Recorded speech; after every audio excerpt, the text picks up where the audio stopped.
Qualcun dels majors experts en temes tributaris de les Balears s'han reunit a Manacor per analitzar aspectes concrets de la normativa fiscal i de les administracions que tenen funcions tributàries. Aquest és el segon any que les jornades s'organitzen a Manacor. Són una formació molt important per poder posar damunt la taula, per exemple, els nous tributs que van aprovant les administracions.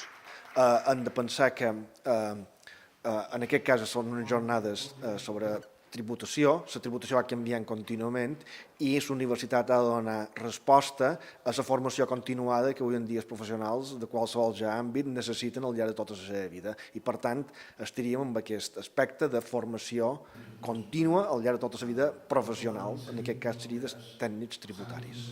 Un dels nous tributs que ha estat debatut a aquesta jornada és l'impost turístic que ha aprovat el govern balear.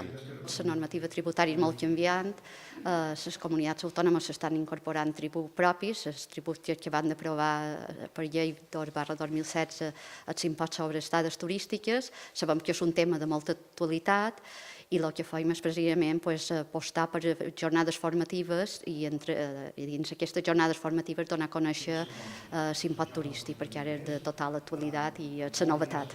Una cinquantena d'estudiants i de professionals de la gestió econòmica han aprofitat les diferents ponències que ofereixen aquestes jornades de formació.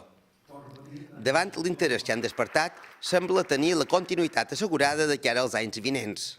Hem pensat que tinguin continuïtat perquè són molt interessants, són temes que estan a l'ordre del dia, en temes de fiscalitat. Bé, ara se tracten aquestes jornades del turisme nàutic i sempre hi ha temes.